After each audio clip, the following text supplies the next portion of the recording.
Hello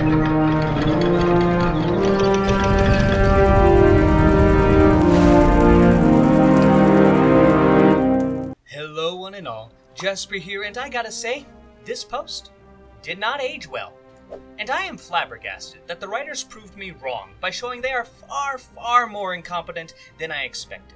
I need to stop being optimistic about the capabilities of these people. I mean, one of the writers helped create Star Wars Acolyte, and the only reason Hot D isn't nearly at that level of garbage is that they have a decent source material to butcher. Before I continue, a quick warning for show-only watchers. I might be spoiling some things that could take place in the future, though honestly, I doubt it considering that the removal of Nettle alone drastically affects characters such as Daemon and Rhaenyra. So much of what I say likely will not happen in any shape or form in the show. After all, I said Leonor was going to die. He didn't, and because he didn't die, I assumed he would return and ride his dragon to help Rhaenyra. And he won't. So now, who the fuck really does know what is going to happen? But still, watch at your own risk. Episode 6 of Hot D has pretty much confirmed that Nettle will not be in the series. For those of you who don't know, Nettle is a dragon seed or a bastard Targaryen who bonds with the dragon named Sheepstealer and joins the Blacks in the war. Instead, much of her character will be given over to Rhaena Targaryen. This is an incredibly idiotic decision for a multitude of reasons, and I'll be going down why such a decision is so ridiculous. And I want to start off with why I hate the fact that Nettle is cut on a personal level. Now, I try reasonably hard to keep my personal politics on tons of issues to myself, for the simple matter of it not being related to what we're talking about. You're not clicking on the video to hear my thoughts on abortion, gun control, or who you should vote for in the next election, or any of that useless shit. You are here to listen to my general thoughts on a show with dragons and incest, and I will keep it that way. However, naturally sometimes when reviewing media, it is impossible to not talk about politics. Good luck making a video on why Mr. Bircham is such a garbage show without going over the politics at all. Fuck, what a piece of shit that was. That is why I'm, in a way, revealing some of my political thoughts on this, because I firmly believe that politics was also a strong motivation for the writers. You cannot convince me it is objectively better or practical to cut Nettle from the show, especially not when fucking Ulf was kept in the show. So let me jump in and get a little personal on why I'm so heated about all this. And it actually starts all the way back with when the casting for Corlys Velaryon was announced. Little did I know at the time that this single change would do far more damage to the series than I ever expected. For those of you who are show-only watchers who decided to stick around, in the books, Corlys, along with the Velaryon family, were not black. They were white and shared all the usual Valyrian features of the Targaryens: pale skin, platinum hair, purple eyes, all of it. I voice my displeasure of this because I think it would harm aspects of the story, the biggest one being the deniability of the strong bastards and forcing Corlys to support Rhaenyra without a decent motivation, on top of the writers not being capable of doing anything with the race swap that could improve the story, such as diving into the culture of the Summer Islands. And, to this day, I have been thoroughly proven correct. If you want my deeper thoughts on it though, then click on the thingy at the top right of the screen. I linked the videos where I go in depth on this topic, as well as how to do it better.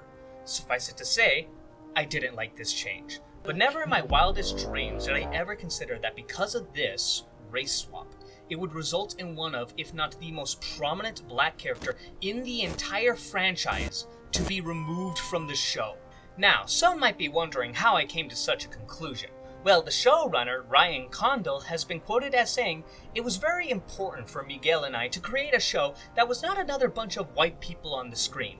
This leads me to believe that had they not race-swapped the Velaryons, then they would have kept Nettle, since she was the only prominent black character in the books, which to me justifies my dislike of the race swap even more than I already did. After all, what is the point of giving black people the table scraps of white characters who were left in the oven too long when it results in the removal of actual original black characters? You're replacing good, honest diversity with cheap, lazy copies, and wanting to convince me that you're doing it for marginalized groups and representation? Piss off. Oh, but I'm not done yet, because I'm going to keep my tinfoil cap on and make another little conspiracy theory.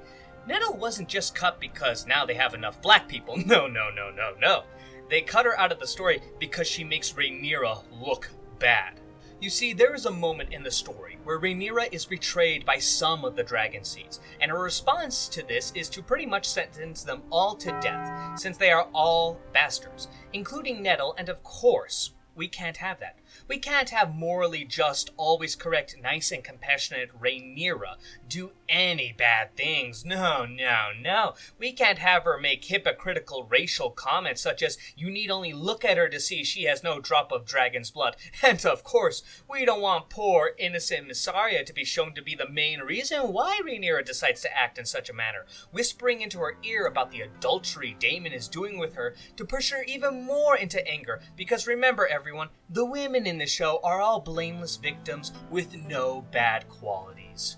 Okay, that's enough about me tackling the political aspect. So now, I want to jump into the story ramifications this will have that objectively harm the original story with no promises of anything better coming from it.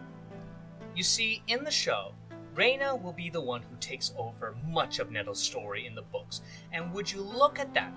Another high-born Targaryen becoming a dragon rider. So interesting. Let me lay everything out that we lose because of this decision. We lose the aspect of it being possible to tame a dragon without Targaryen blood. Yes, Rhaenyra and Alicent sent word out that they wanted bastards to try, since they had Targaryen blood. But they didn't have much of a way to prove it. Ulf, Hugh, and Adam all had the physical characteristics of the Valyrians, but Nettle did not. She had dark hair, brown skin, and brown eyes, and her way of taming her dragon sheep stealer was different from everyone else, taking days of her bringing sheep for the dragon to eat until she felt it was safe enough to try and bond with her, which succeeded. You cannot make the argument that Adam Velaryon is a replacement of this. Yeah, the guy has no Valyrian features or traits, but we know this son of a bitch's dad is Corlys, so he does have some Valyrian blood in him. So, nix that idea. Also, something to comment on, Nettle is literally the bottom of the barrel in Westeros society. Yet, because of her own strengths and merit, is able to rise to one of the most powerful positions in the world. Yeah, Ulf and Hugh are small folk bastards, but Nettle is also a woman and a minority character. She has everything going against her, yet still succeeds in this. It is the ultimate underdog story, and it's just gone now. Replacing her with Rhaena, who is a princess at the top of Westeros' racial hierarchy, and likely would have eventually become a dragon rider, just waiting for the right one to hatch. It is dog shit compared to the books. Okay, I'm done. I have to say, this was the episode that really broke me. Yes, I understand that episode 3 is objectively far worse than this episode, but to me, it's proof that these writers are not looking to bring the work of George to television for all to see and enjoy. They want to take the scraps of someone far more capable and use it to launch their own failed career. Say what you will about D&D, but at least when they had source material to work with, they did amazing work. The show isn't as bad as the last season of Game of Thrones, but it's getting dangerously close for me. At first, I gave it a season 6 pass, but we're at 7 now. Anyways, that's all my thoughts. Stay safe, and I hope you all have a wonderful day.